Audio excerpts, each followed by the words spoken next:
Okay, let's crack on and move on with the presentation. So thanks for joining. I'm Andrew Dancy, Solutions Architect here at Softworks. I work in the pre-sales team. So if you do engage with us, then you'll possibly meet me on one of our engagement meetings. So today we're going to be talking about adopting a zero trust approach to security with Microsoft. We say with Microsoft, we are a Microsoft partner, but zero trust is a framework. So the principles that we'll be discussing, although we are going to be talking about Microsoft products, you can adopt them into any other technology that you use in your infrastructure. Let's start with a few slides where we're just going to discuss what zero trust is and the general framework and why we should adopt it. So zero trust is a security model and it's built on the idea that no user, device, application or network should ever be trusted by default, even if it's already inside the organization. So the definition that Microsoft uses and is well adopted definition is verify explicitly. So that's to authenticate and authorize every access request. What we're talking about there, of course, is your identity, logging on, and then once you're logged on, re-authenticating to make sure that every time you access another resource, that's authorized. Least privilege is the second core principle. That's about limiting access to only what's needed. So traditionally we'd be talking about NTFS. In zero trust in the cloud, in the Microsoft world, then we're talking about some more precise ways of controlling that privilege through conditional access, for instance, and RBAC roles. And the third one, which is possibly of the three, the principle that is most new to you, it would be the assume breach. So that's about segmenting access, not just with traditional VLANs, but with other technologies and monitoring activity and responding to that activity as well. So why would you want to adopt that? Well, UK government, for instance, NCSC is, if I just quote them, in a zero trust architecture, inherent trust is removed from the network. So what we're saying there is that zero trust isn't a product or a set of products necessarily, it's an architecture. So it's an approach to how you architect your network. Zero trust supports hybrid work, cloud adoption and compliance, and reduces risks from identity-based attacks on and misconfigurations. So that's one of the reasons why, some of the reasons why we'd adopt it. In the next slide, we're going to talk about zero trust pillars. On top of those core principles, we identify 7 pillars. Other frameworks you might see as 5 pillars, 6 pillars, but it all comes down to the same, which is protecting security domains, right? So we've got these 7 pillars: identity, devices or endpoints, data, applications, network infrastructure, and security operations. Now, if I was going to redo this slide, what I'd do is turn security operations vertically and put it across all the other 6 pillars, because what we're talking about with security operations really is gathering those signals and telemetry from the other 6 pillars, feeding it back into the security operations so that we can do something with that information. We've got quite a busy slide next. This is a Microsoft slide. They like to have busy slides, but it does sort of demonstrate where those pillars fit in. So in the previous slide, it wasn't really intended to have any particular priority. All pillars are important. But if you were going to pick two, and we had those at the top, was identities and endpoints. Right, now we're going to highlight identities and endpoints because that's the way into your network, right? If you're going to try and breach a network, you're going to try and get someone's logon details, or you're going to try and get on the device because that device has already got access into your network. What are we trying to protect at the end of the day? It's the data pillar, really, isn't it? Because that's what the business wants to protect, is the data pillar. The way to the data is through identities and endpoints and the other pillars. So that's fine having an architecture. Although I said that this is an architecture, not a product, although you will see vendors selling zero trust products, right?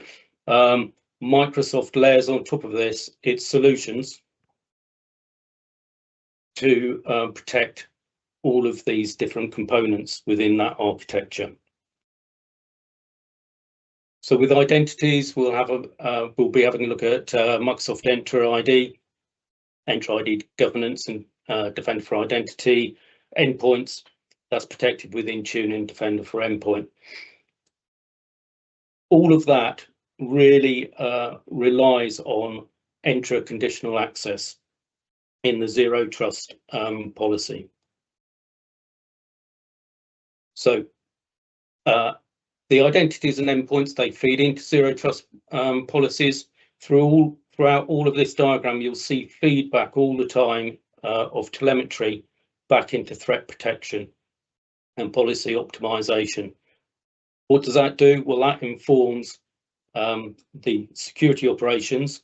In our case, we're talking Microsoft Sentinel and Microsoft Defender XDR solutions.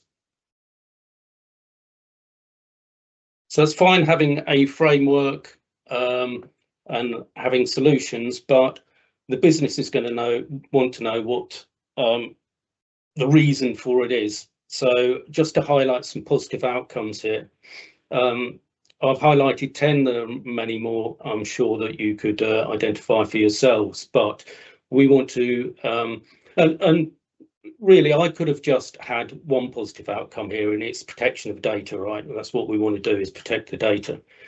But for the purposes of this slide, we are reducing the risk of breaches. So we're eliminating implicit trust. We're lowering the chance of unauthorized access and lateral movement. We want stronger identity protection. So we're going to enforce multi-factor authentication, continuous verification, as we discussed, and that's going to reduce credential theft impact. Many companies need to adhere to some compliance framework, either because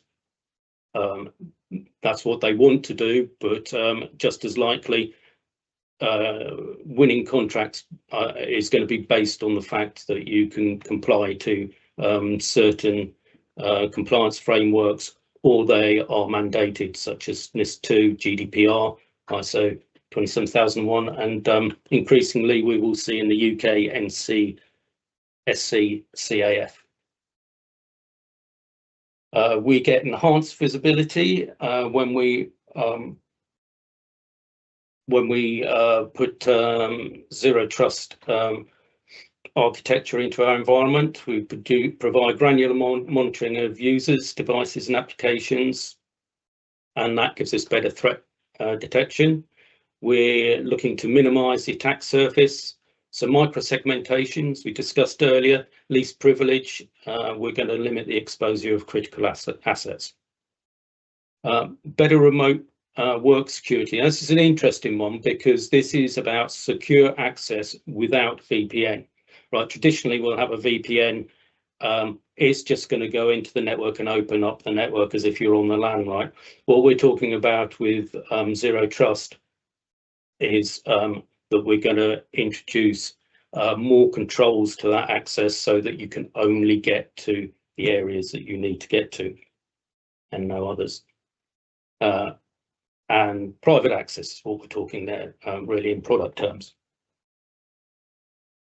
Faster incident response. So that all of that feedback that we looked at on the telemetry and the signals we looked at on the previous slide, that's all feeding back into automated policy enforcement, and that means quicker containment of threats.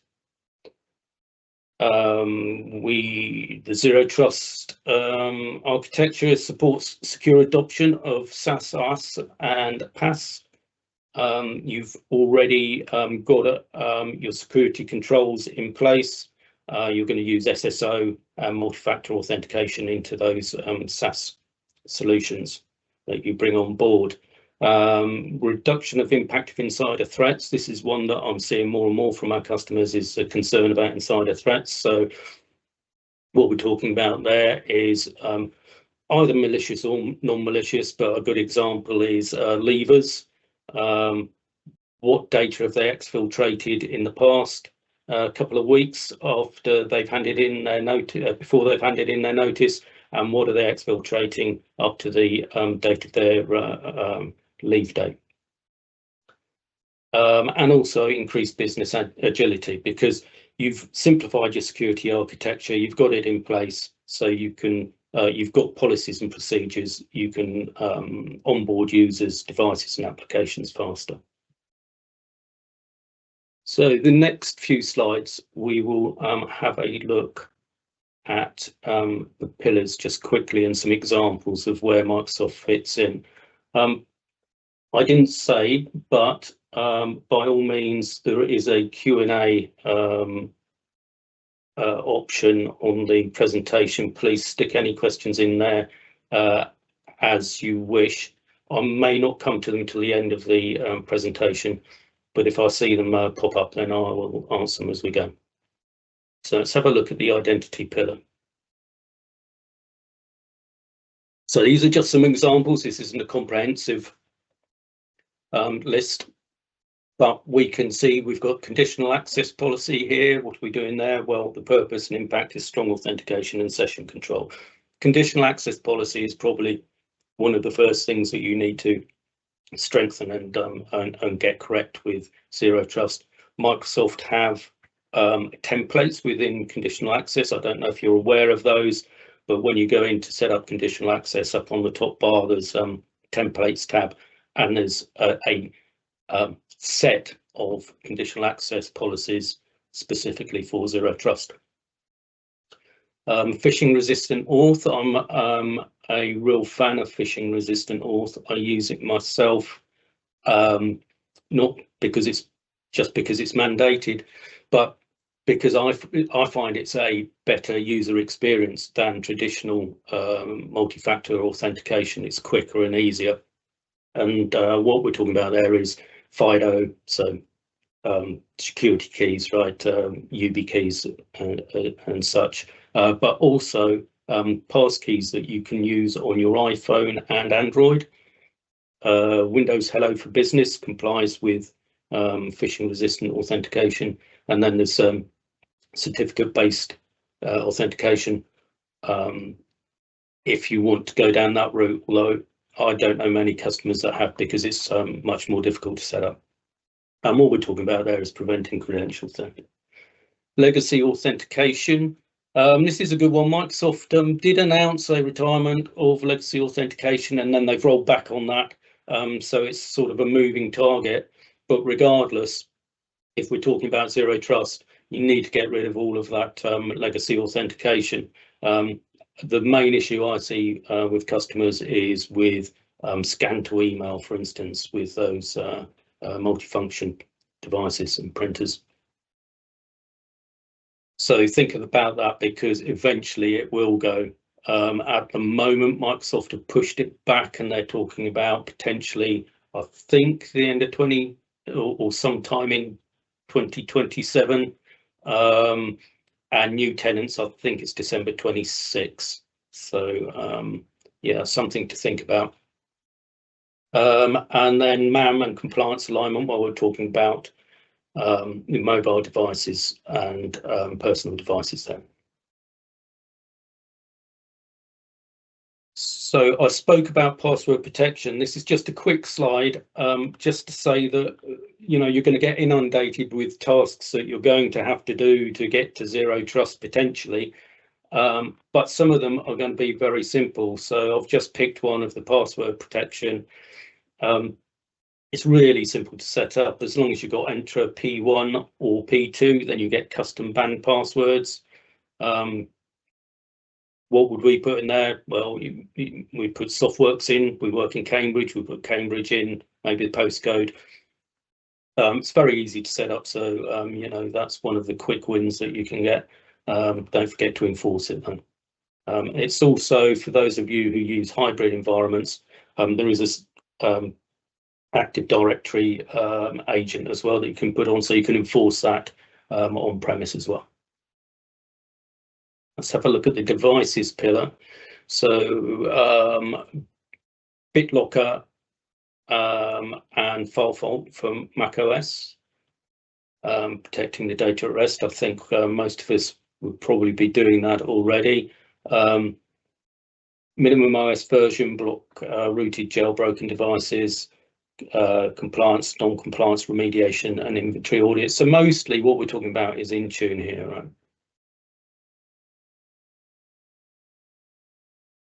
Data pillar.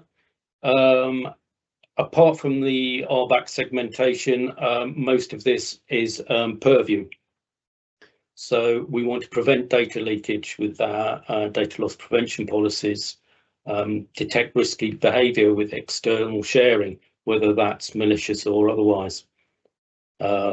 Insider risk management, I spoke about that earlier.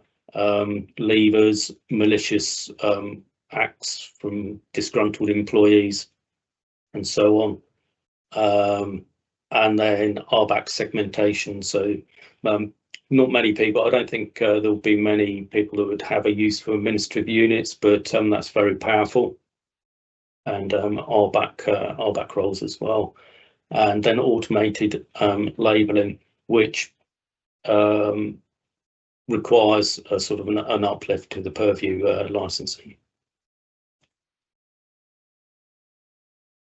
With applications, we are talking about Entra ID conditional access, once again for the app access controls, prevent risky sessions. So we're going to do session control through conditional access. Defender for cloud apps, reduce shadow IT.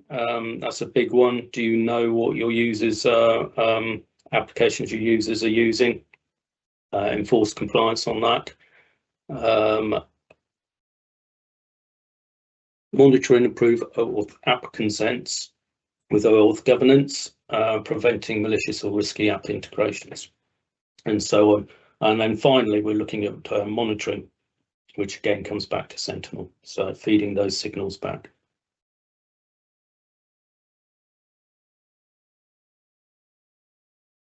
Network pillar. Within the Microsoft infrastructure, we're talking about Azure, basically Azure firewall, DDoS protection, and segmentation rules. So of these, see more people thinking that they can use network security groups as that protection. That's really not enough.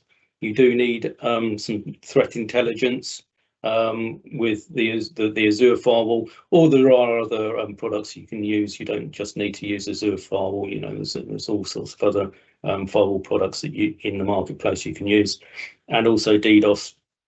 Again, if you've got critical public-facing resources, then that's quite critical as well.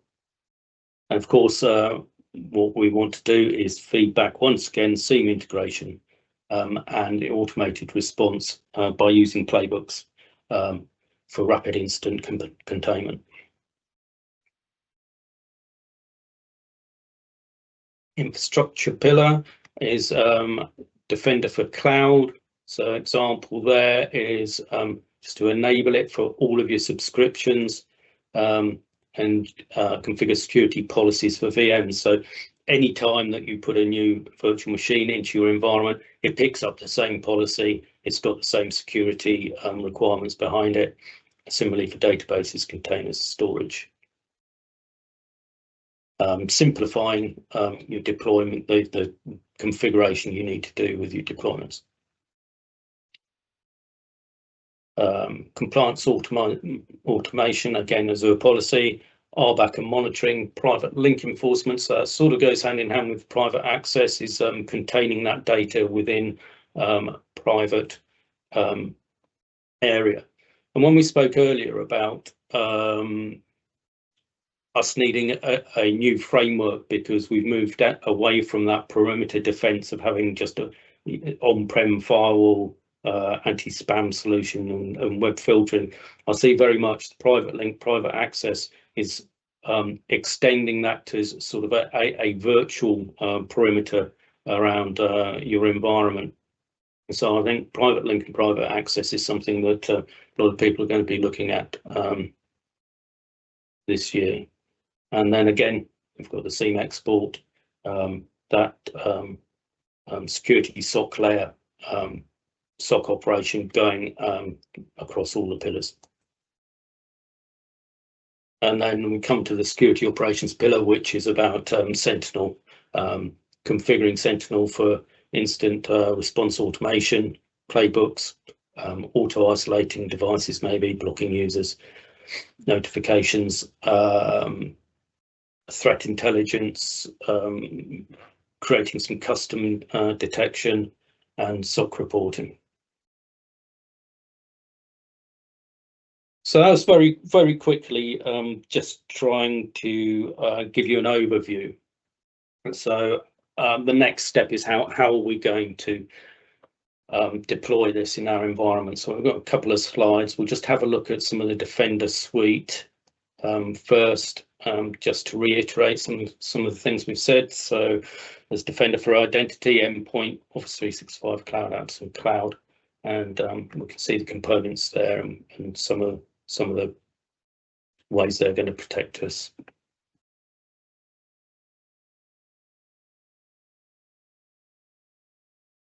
I've just highlighted here by the 7 pillars what technologies we can look at. I won't go through them all again. I think we've been through them earlier, but I think these are useful slides. You can come back to them if you want to replay the webinar, or just grab this slide. Just get that information of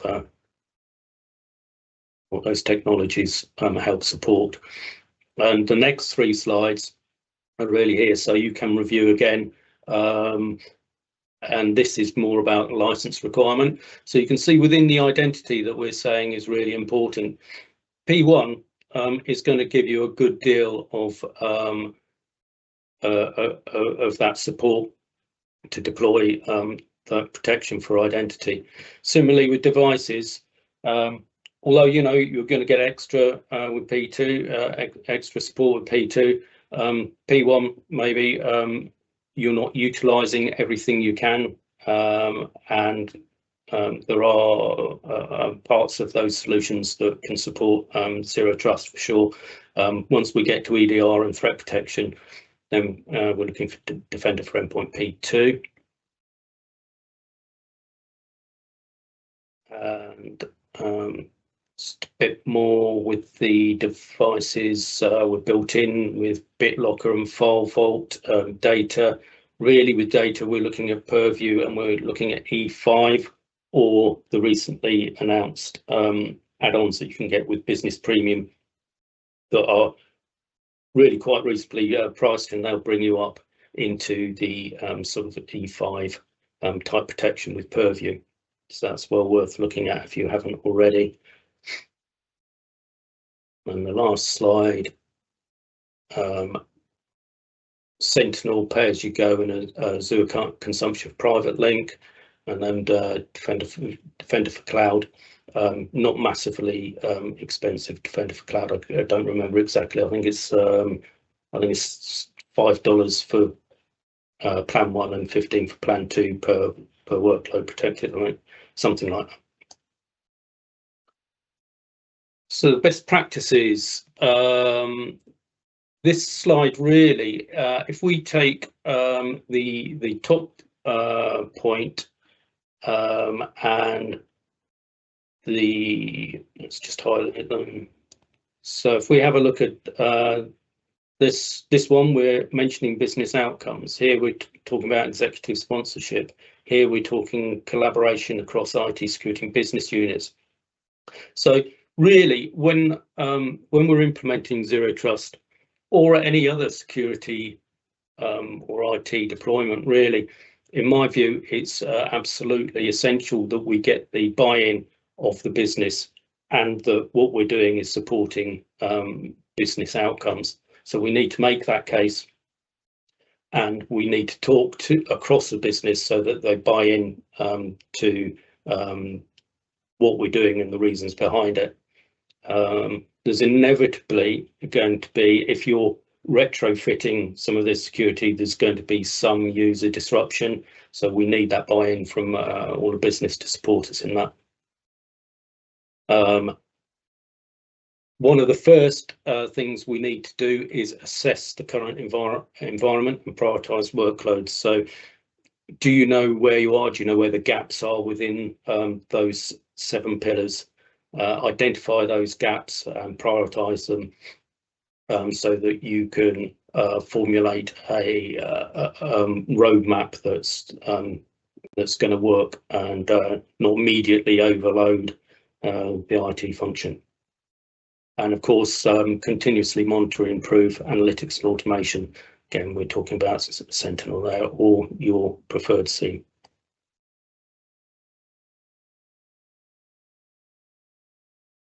So I just mentioned assessment. That is where I would start. So here at SoftWorks, some of you may have seen the previous webinar on CSAT. So that is a cybersecurity assessment based on CIS version 8.1 controls. That gives you a really good overview of your IT security, the security in your IT environment, but it also drills down into more technical depth that is based on Zero Trust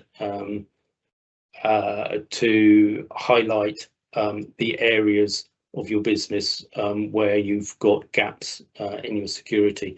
So that's something that we can provide. Talk to your account manager or contact me directly if you'd like to talk about that. One of the other workshops that we can do, if you qualify for them, are Microsoft funded workshops. That's for 300 users or more, and there's also some other requirements. But if you reach out to us, then we can let you know if you qualify for that. So that's free for you. Who doesn't like free? And that's aimed, so there's a data envisioning workshop and a security envisioning workshop. So that's around purview and security. And as I said, that's funded by Microsoft, so that's a possibility for your assessment. Or if you wanted to look at specific areas, you could always talk to SoftWorks or your incumbent IT provider and ask them to look at specific areas. So maybe you've got a specific area of purview, like you want to look at DLP and sensitivity labels, and we can do a bespoke workshop on that as well. However, when we're talking about Microsoft Zero Trust specifically, Microsoft have a Zero Trust workshop. There's the link here, aka.ms/ZT workshop. That is absolutely free. They supply it free. You can run it yourself. There's a whole load of information about how to run it. If you don't feel confident in doing that yourself, then we can provide consultancy services to work with you and work through that workshop and provide a presentation to you on the findings. So this text is just lifted from the Microsoft website, as you see. Verify explicitly, use least privilege, and assume compromise. It's the core principles that go through zero trust architecture. Just have a bit of a look at the workshop. So there's a zero trust assessment. What is this? Well, as you can see, it's a PowerShell module that you install and invoke in your environment. Microsoft has said this is optional. Personally, I'd say, okay, it might be optional, but why not do it? It's really quick and easy to do. It gives you some really good information. So that's something maybe you'd want to look at. I've got an example here. So this is an example that I've put up from a quick tenant that I put together. So we can see we've got an executive overview, if you like, or an overview. Here we can see we've got privileged users. They're using 8 of them are using single factor. So, you know, that's something we want to look at. We've got a traffic light system here. Authenticator, got 10 using Authenticator. If you remember, I was talking about phishing resistant. Well, Authenticator isn't phishing resistant, right? So Windows Hello for Business, we've got 6, and so we've got green here, so we're happy with these. And there's a load of other information, device signings, device compliance, and so on. So this gives us a good overview of where we are. There's another tab at the top here for identity. This drills into a bit more detail. You've got some filters here, so you can filter by risk, by status, and by the SFI pillars. Just looking, no questions yet. Feel free to ask questions. So if we have a look in one of these, if you click into them, you can see it will tell you about what the risk is, user impact low, and the implementation effort low. So why wouldn't you want to do that? Sounds like an easy win, right? Tells you what's checked, so why you'd want to do this. And also there's a link down here. You click through to the link, tells you how to fix it. All right, so I think that assessment's really well worth running. And similarly, you've got the same with devices, and then it pulls out config as well. So I've got one question. How has the use of AI, agentic AI, changed the zero trust framework? Good question, Mark. I don't know specifically how it has changed the zero trust framework. I can look into that. I haven't seen anything about a change to the framework specifically because of AI adoption. The same principles apply, right? You're using AI, but you're going to contain that, right? So there's a whole load of documentation in Microsoft about how to put your get your environment ready for AI. Really, what that's doing is talking about purview and putting in those DLP policies, labeling, sensitivity labeling, and so on, and other ways to contain what the data AI can get to. Those exfiltration concerns that you've got from AI, well, they'll get highlighted anyway. So in that respect, it's possibly you know, just the same as you'd do for a user anyway. You'd adopt, if you've got the zero trust framework in place, then you're going to get alerted through Sentinel to those actions. There may be something more specific. If you want me to look into it more, then by all means reach out to me and I'll see if I can get some more detail for you. So just move on from that zero trust assessment, which is optional.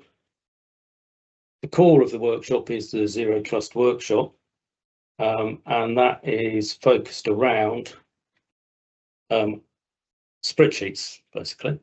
So this is Microsoft's zero trust roadmap.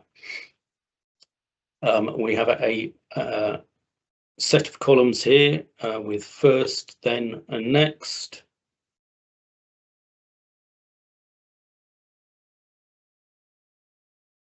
in the first column, as you'd expect. This is where you would want to start with your deployment. If you drop down on these tabs, you've got a whole load of statuses that you can put in. So we want to get to complete really on the first tab where we can. This is a great way to keep track of where you are on that roadmap, and to assign your resources where you need. So once we've done that, we maybe go on to the next one, rollout conditional access with authentication strength controls. Well, maybe we're in progress there. The other thing that you may want to do here is you can, of course, being Excel, right click, put a comment in and say when it's planned and put up and so on to keep the document relevant. In all of this, so we'll go down and go discover and triage modern apps. Well, maybe I don't really understand what they're talking about there. Well, again, within this, there's links on all of these tasks. It'll take you through to the Zero Trust guidance, and it will give you further references and give you a heads up of how to deploy that particular task. What else can I say about this? Well, we've got up here, we've got a bit of a key for implementation effort again and user impact. So that may be something that will focus which of these tasks you want to get on with first. So get the easy ones in place first, the low impact ones. And also on some of them, you'll see that there's a licensing tag here. So we'll require P1 for that. Again, although there is no real hierarchy to the pillars, we need to address them all. We do sort of highlight identity and devices. The last tab down here, security operations, you'll notice it says, please note, we recommend that you complete the identity and devices pillar workshops before security operations. So you need to get those in place to support Sentinel, to make sure that all of those signals are coming into Sentinel. Okay, right. So does the assessment tool need any specific Azure roles on the account to run it? That's from Anonymous. Yes, so the assessment tool, when you run it, it'll pop you up with a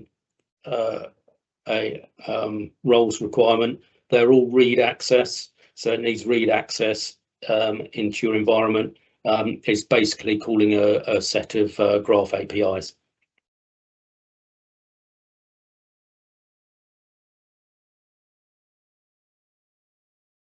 Okay, I think that answered that one.